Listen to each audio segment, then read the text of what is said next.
Assalamualaikum warahmatullahi wabarakatuh. Perkenalkan, nama saya Hani Fojida Amalia, CGP Angkatan 7 Kabupaten Bandung, dengan fasilitator Ibu Yoyo Rohayati dan pengajar praktiknya Ibu Lilis Mariam. Pada kesempatan kali ini, saya akan melaksanakan percakapan pasca observasi dengan rekan sejawat saya. Baik, perkenalkan, nama saya Priska Gianiwati. Baik, Bu Priska, kita mulai ya. Bu Priska, tadi kita sudah melakukan pembelajaran di kelas, sudah saya observasi. Dari hasil tadi kegiatan pembelajaran yang sudah Bu Priska lakukan di kelas, kegiatan pembelajarannya berjalan dengan baik sesuai dengan RPP yang dibuat. Kemudian Bu Priska juga dalam pengelolaan kelas dan siswa pun berpartisipasi aktif dalam proses pembelajaran. Namun ada beberapa hal yang perlu ditingkatkan mungkinnya Bu Priska sebagai refleksi nanti bagi Bu Priska juga ke depannya. Di antaranya alangkah baiknya nanti ketika presentasi kelompok itu misalkan dilakukan anak di depan kelas ya, di depan kelas, jadi menumbuhkan kepercayaan diri anak juga, kemudian supaya melatih anak tersebut untuk berani mengeluarkan pendapatnya di muka umum. Kemudian jangan lupa juga misalkan tadi ditambahkan untuk pemberian reward untuk siswa atas hasil kerja siswa tersebut. Nah, Bu Priska, dalam percakapan pasca observasi kelas ini, yang pertama yang akan saya tanyakan ya kepada Bu Priska, selama tadi Bu Priska melakukan kegiatan pembelajaran, apa yang menjadi hambatan atau kendala pada saat proses pembelajaran? Ya, untuk hambatan ya, mungkin sebelumnya saat pembagian kelompok ya, saat pembagian kelompok mungkin ada siswa yang tidak mau misalnya kelompoknya diatur oleh gurunya. Banyak mungkin kalau di kelas 5 sudah ada geng-gengnya ya. Nah, jadi tidak mau diatur kelompoknya. Jadi ada yang mengeyel, pengen sekelompok sama ini, pengen sekelompok sama ini. Tetapi setelah diberikan pengarahan, karena tidak mungkin ya selalu karena teman itu kan sama, semua teman sama. Jadi diberi pengarahan dan mungkin itu hambatannya. Jadi diberikan pengertian juga ya kepada anak-anaknya juga ya, seperti itu. Kemudian apakah Ibu Priska sudah merasa puas dengan pembelajaran yang tadi Ibu Priska lakukan? Berbicara dengan puas, pasti tidak akan puas ya kalau misalnya ini, apalagi tadi mungkin tadi selain ada yang kelompok ya, ada juga hambatannya, mungkin tadi ada siswa yang biasanya aktif karena mungkin ada penilaian mungkin anak-anak merasa takut juga ya, jadi grogi ke anaknya gitu. Jadi tadi berbicara puas tidak, karena tadi mungkin ada tadi ya yang presentasi tidak ke depan, kemudian anak juga jadi kurang aktif mungkin ya saat pembelajarannya. Ada karena saya sendiri mungkin tidak atau lupa untuk saat presentasi itu tidak diajak anaknya ke depan untuk menyampaikan pendapatnya di depan kelas mungkin gitu. Nah, seperti mungkin tadi ada ketidakpuasan juga dari pembelajaran Ibu Priska lakukan. Nah, dari ketidakpuasan itu misalkan apa sih hal-hal yang ingin Ibu Priska kembangkan, misalkan hal-hal yang akan dikembangkan dalam pembelajaran tadi yang sudah dilakukan untuk pembelajaran selanjutnya?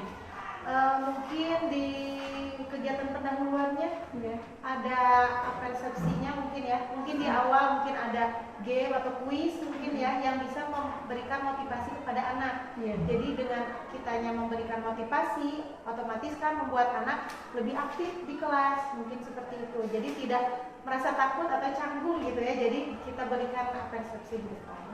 Jadi Bu Priska dalam kegiatan pembelajaran itu ingin misalkan persepsinya supaya lebih menggali semangat anak gitu ya untuk mengikuti pembelajaran. Nah, menurut Bu Priska ukuran keberhasilannya bisa dilihat dari apa? Misalkan bahwa persepsi yang dilakukan oleh Bu Priska itu berhasil siswanya. Dilihat dari keaktifan siswa. Tadi kan mungkin ada yang masih canggung, ada yang masih diam-diam awal-awal ya, awal karena mungkin biasa tidak ada yang menilai. Jadi kan ada yang menilai, jadi anak pun jadi grogi, takut serba salah untuk melakukan gerakan apapun mungkin. Jadi canggung ya, kurang aktif. Nah, dalam ini kan Bu Priska ingin pengembangannya dalam kegiatan pendahuluan ya, dalam persepsi. ukuran keberhasilannya tadi keaktifan siswanya. Nah, untuk menggali keaktifan siswanya, apa sih yang menjadi pendukung gitu supaya Bu Priska itu misalkan bisa melaksanakan persepsi itu kepada anak secara jadi anaknya lebih semangat seperti itu ya. Mungkin tadi sudah ada ya, saya sudah menggunakan PowerPoint media pembelajarannya dengan memanfaatkan media pembelajarannya. Tadi sudah ditampilkan PowerPoint dan video tentang keragaman budaya. Namun yang kurang mungkin di sini ada alat peraga ya, alat peraganya yang kurang saya persiapkan untuk anak. Jadi dengan alat peraga tersebut bisa mendorong siswa untuk aktif berdiskusi dengan aktif dengan presentasi di depan kelas mungkin itu. Kemudian ini untuk pengembangan yang selanjutnya selain misalkan di persepsi apalagi? Selain di persepsi ingin apa gitu Bu Priska di pembelajaran selanjutnya? Ingin tadi yang menerapkan media alat peraga mungkin ya untuk siswa bisa berpartisipasi menggunakan alat peraganya itu, karena kan kalau misalnya dalam usia ini siswa membutuhkan yang konkret gitu ya. Jadi kita lihatkan alat peraga atau mungkin bukti yang nyatanya mungkin ya, membawa misalnya kalau tadi senjata, bisa senjatanya tuh dibawa atau misalnya dengan alat peraga gitu ya, bantuan alat peraga. Coba dengan alat peraga ini nih, supaya anaknya lebih aktif misalkan bagaimana cara Bu Priska agar anak tersebut bisa termotivasi gitu atau terpacu untuk misalkan lebih berinteraksi lagi dalam materi yang bisa berikan. Ya, mungkin contohnya mungkin bisa menggunakan puzzle, misalnya alat peraganya puzzle tadi rumah joglo misalnya. Nanti kita menebak ini apa, anak-anak ini apa misalnya, nanti dengan menjelaskan anaknya ke depan kelas, menjelaskan dengan puzzle tersebut ini ternyata ini nanti orang kelompok yang lainnya juga bisa menjawab, menanggapi gitu ya, menanggapi dari hasil pengerjaan kelompok tersebut. Seperti itu. Nah, dari misalkan ukuran keberhasilannya itu seperti apa sih? Misalkan kalau bahwa minat anak itu dalam pembelajaran yang kita lakukan itu minatnya cukup besar, atau misalkan jadi anaknya tidak monoton, tidak diam gitu. Jadi ukuran keberhasilannya dilihatnya dari apa? Nah, ukuran keberhasilannya mungkin dari jawaban-jawaban siswa ya. Jadi memancing gitu ya. Memancing mungkin siswanya betul nggak sih itu melaksanakan bisa menjawab soal tersebut, bisa aktif berdiskusi misalnya, atau bisa sampai memperagakannya mungkin ya, memperagakan misalnya tadi ada yang mau bisa bernyanyi misalnya, nyanyi dari suku mana, ini adat mana, nah mungkin seperti itu. Iya. Kemudian untuk tadi penggunaan, saya lihat ya ketika pembelajaran berlangsung itu Bu Priska menggunakan media pembelajarannya menggunakan media PowerPoint ya, seperti itu, PowerPoint.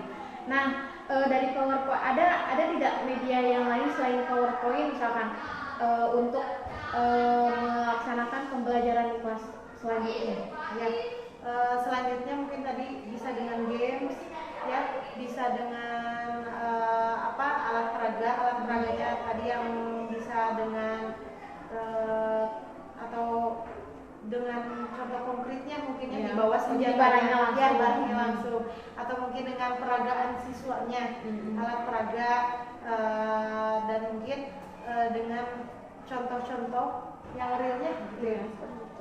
Nah, dari aktivitas pengembangan tadi ya, dari kegiatan pendahuluan, kemudian pembuatan alat peraga, kemudian tadi membuat siswanya aktif seperti itu, Bu Priska kapan kira-kira akan melaksanakan pengembangan tersebut?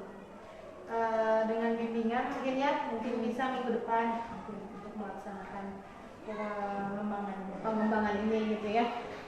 Kemudian kalau misalkan dukungan dari siapa saja yang Bu Priska perlukan itu dalam untuk pengembangan aktivitas seperti ini?